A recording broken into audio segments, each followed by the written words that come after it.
Welcome to CFRI's Cystic Fibrosis Community Voices, a video podcast series created by and for the cystic fibrosis community. Hello, and welcome to CFRI's CF Community Voices, coming to you from our home studio in Palo Alto, California. I'm Sue Landgraf, Executive Director of Cystic Fibrosis Research Incorporated, CFRI, and I'm very pleased to welcome our viewers and listeners. We have a very special program ahead, but before getting started, I want to thank our generous sponsors, Vertex Pharmaceuticals, Chiesi USA, Gilead Sciences, Genentech, and Proteostasis Therapeutics. I also would like to note that no information presented in this podcast is intended for a patient's diagnosis or treatment. We hope you enjoyed the podcast. Thank you, and let's get started. Hi, I'm Julie Matel, and I'm the dietitian at the CF Center at Stanford Children's Hospital, and it's my pleasure to be here today to talk to you about gastrostomy tubes in cystic fibrosis.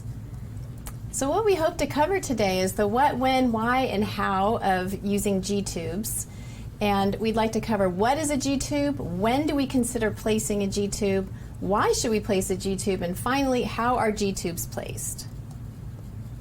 So to the first question, what is a G-tube? So a gastrostomy tube or G-tube is a long-term way to provide nutrition directly into the stomach, and there are other ways as well. There is a nasogastric tube, which is called an NG tube, and this is a more temporary way to provide nutrition, or a GJ or NJ tube, which is a similar device, but it goes, instead of the stomach, it goes into the jejunum. So this next slide shows, gives you a pictorial representation of what a G-tube looks like. So on the left-hand side of the slide, you can see that the G-tube is placed with an extension that goes through the abdominal wall into the stomach directly, and then it's held in place there with an inflatable balloon.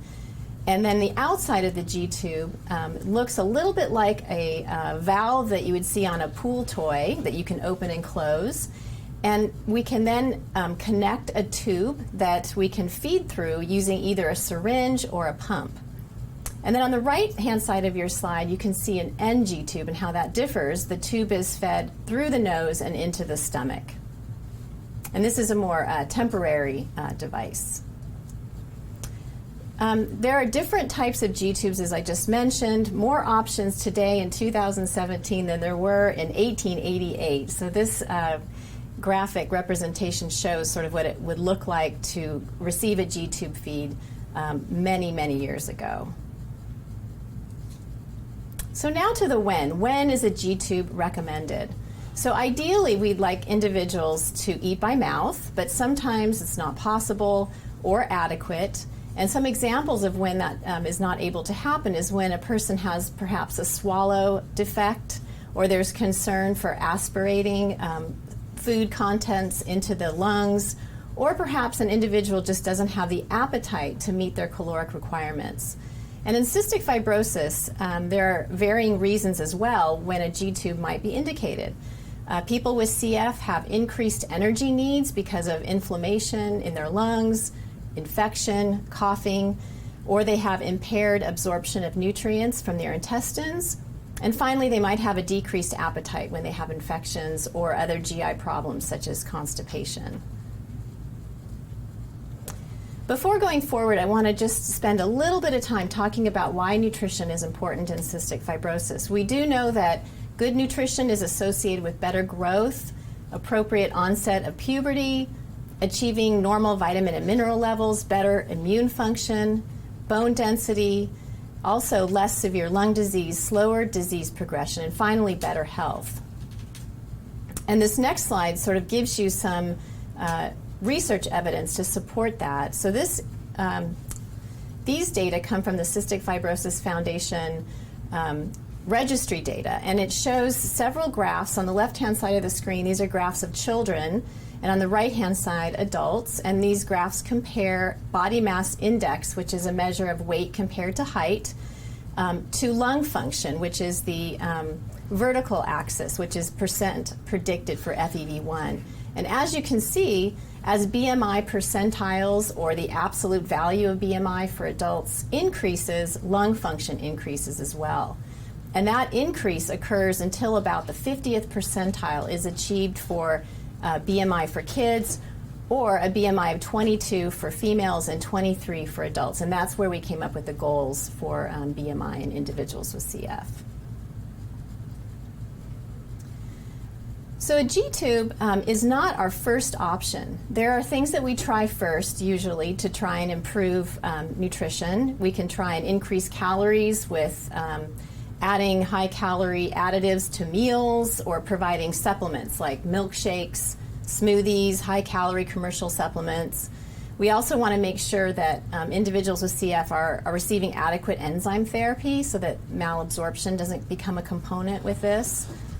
Also treating conditions that decrease appetite, such as reflux, constipation, lung infections, and sinus disease.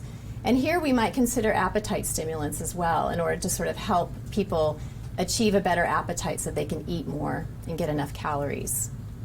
Also, improved feeding behaviors becomes a focus for some patients and some families. Over time, when individuals grow up with CF, maladaptive feeding behaviors can set in because parents are so invested in trying to get their kids to gain weight that sometimes it has a negative impact. And so we try and look for those and ways that we can help with the feeding behaviors. And then finally, we get the GI service involved, the GI doctors, to try and address other issues such as lactose intolerance, celiac disease, inflammatory bowel disease. And we're also checking for other issues that can cause poor nutrition, such as uncontrolled diabetes or CF liver disease. Okay, next to the why. Why should we place the G-tube? So if individuals have tried all of these things and we've worked out the calories in the diet, optimizing enzymes, appetite stimulants, addressing feeding behaviors, that might be the time where we consider a G-tube when we tried all of these other things. And we definitely need to pay attention to the social and emotional burdens of meeting these calorie needs.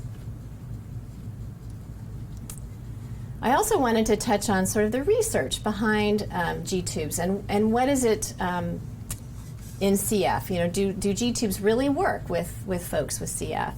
So there's a whole host of research out there. I wanted to just sort of highlight some of the most recent studies.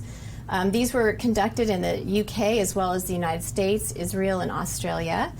And the number of subjects varies in these studies, with the largest study, the study by Best in 2011, where they had 46 patients.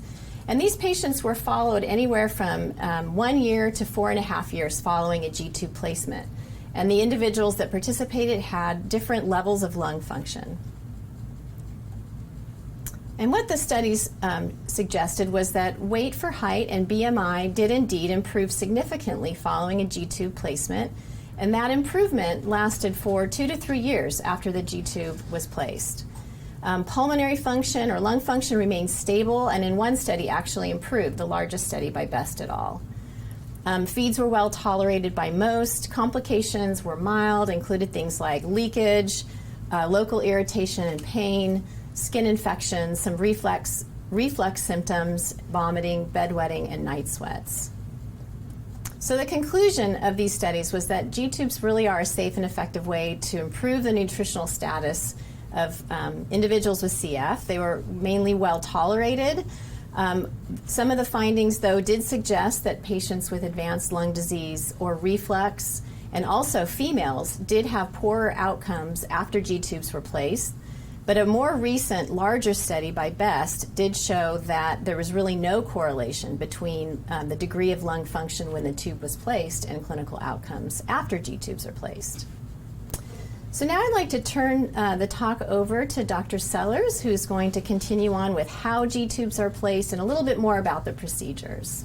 Thank you, Julie. My name is Zachary Sellers. I'm a pediatric gastroenterology fellow at Stanford. And I'm going to talk about how G-tubes are placed.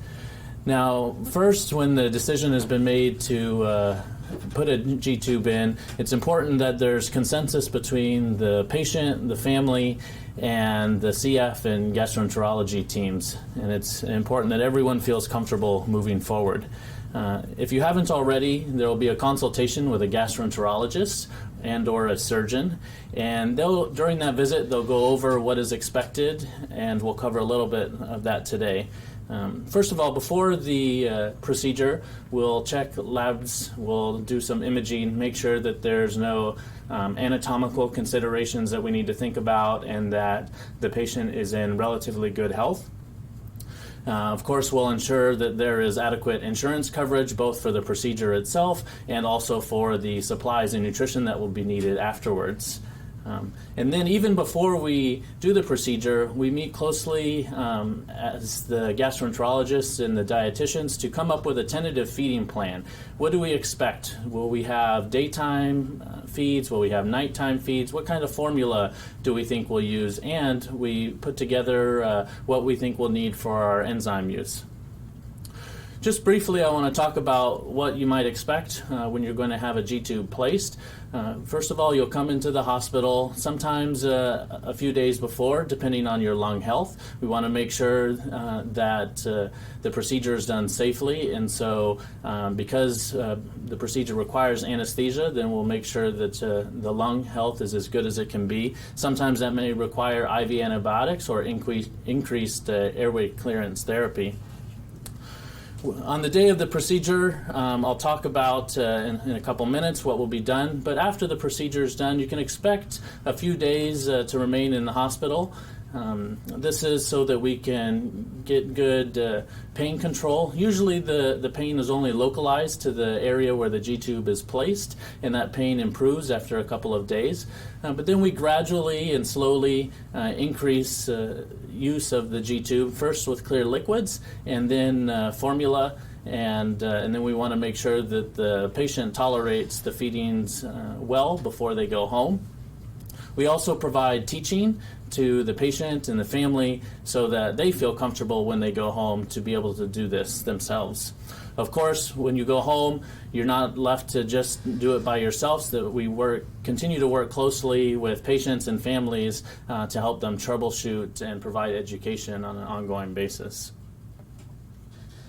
We hope to resume airway clearance therapy soon after G-tube's placed, and in general, we're pretty successful with this. So there's two main types of G-tubes that we place, and there are many other sort of variations, but I'm going to talk about the two broad types. The first is what we call a percutaneous endoscopic gastrostomy. Most oftentimes you hear it referred to as a PEG tube.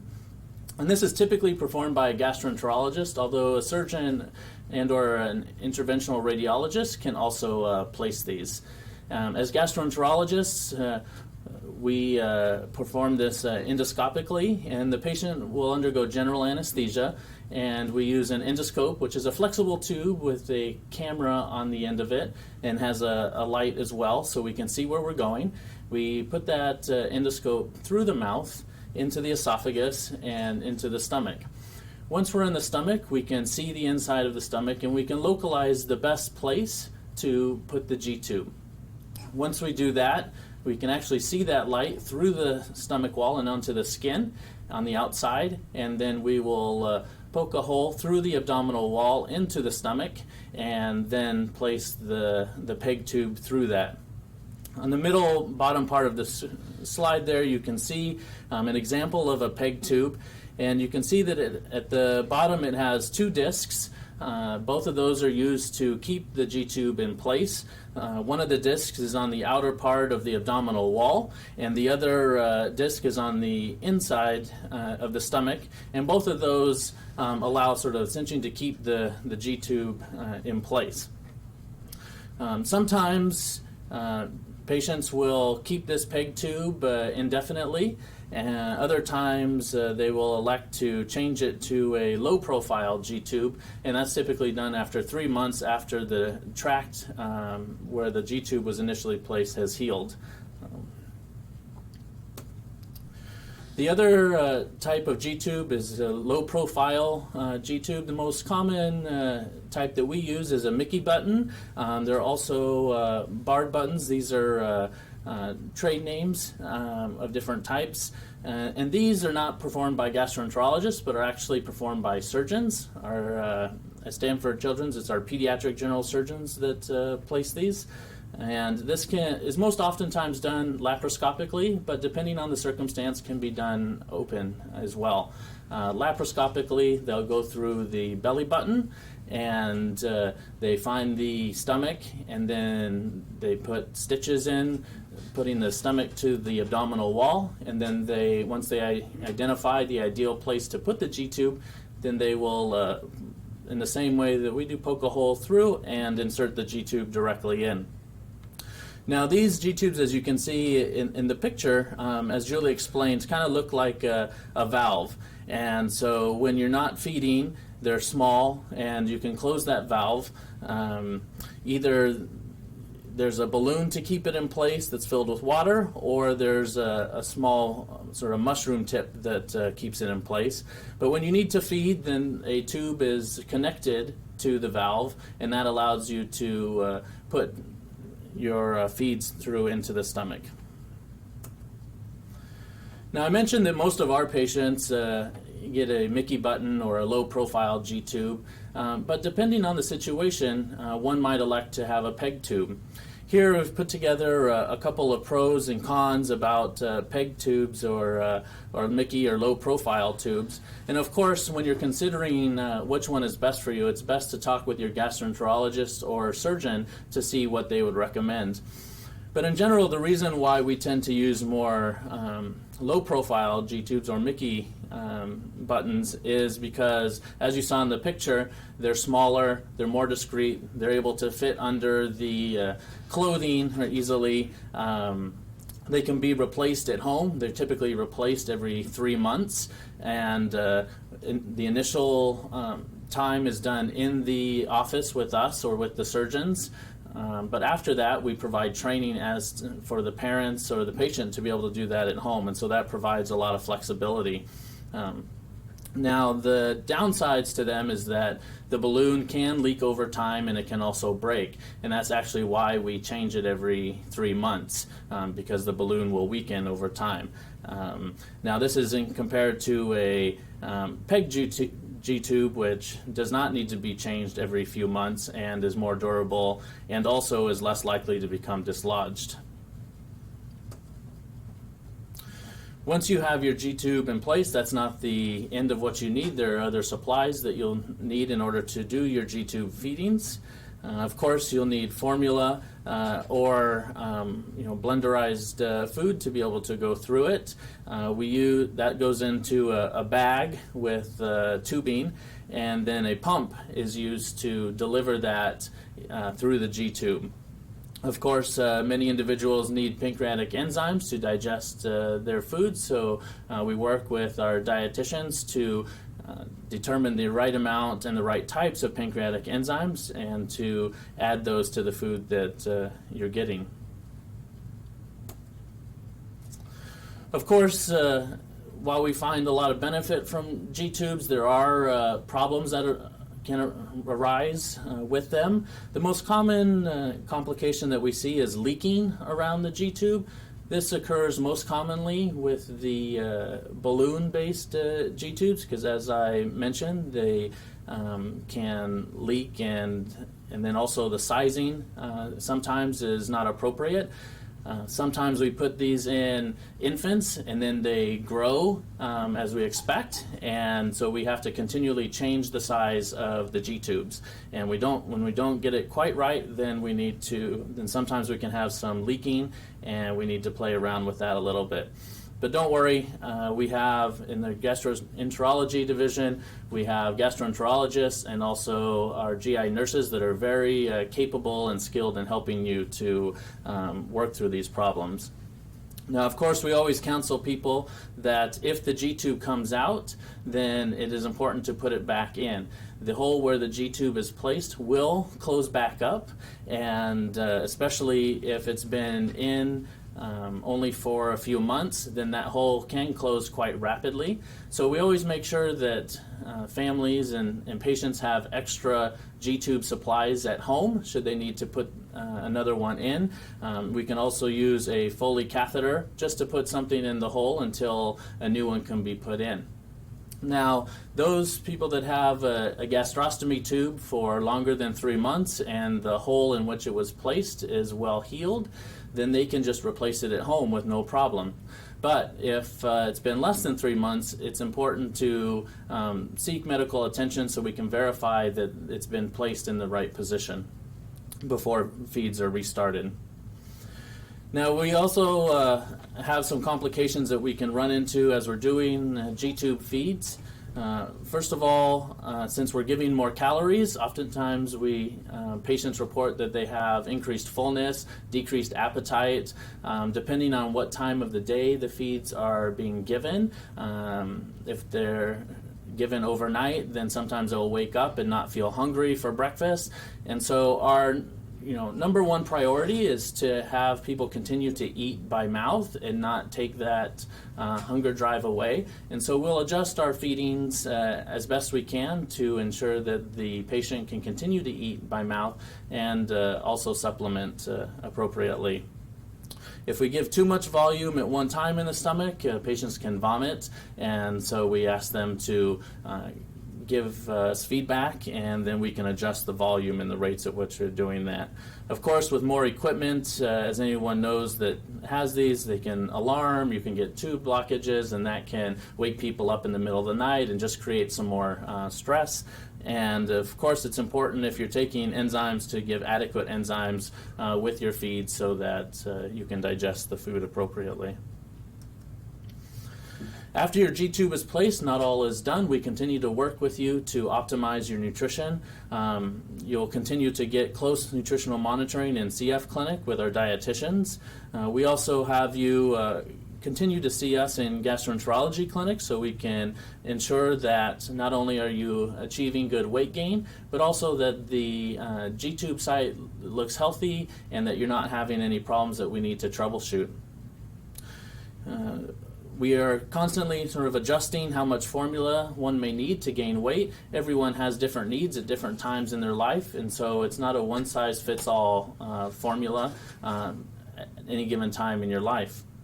And we work with you to find a routine that works for you. These feeds can be disruptive, but we try to find what works with your lifestyle and so that you can continue to participate in all the daily activities that you would want to do. One of the nice things to use it for as well is that liquid medicines that don't taste very well can also be placed in the G-tube. So a lot of patients like that as well. And many of our patients have their G-tubes for a long time, but it's not a permanent solution. So if your health improves and you're able to keep the nutritional needs only by eating by mouth, then the G-tube can be removed and a few stitches are placed in the hole, and there's just a very small scar where it was. So there are a few take-home points that Julie and myself would like you to remember. First of all, a G-tube can be very beneficial to CF patients in supporting their large caloric needs. We oftentimes find that we're having a joint struggle with patients and families about, need more nutrition, eat more. And so this can be a way to provide some supplement and achieve better health. For most of our CF patients, the G-tubes are not meant to replace oral feedings, but actually to supplement them. And so most of their nutrition is by mouth, and this just allows for some extra nutrition.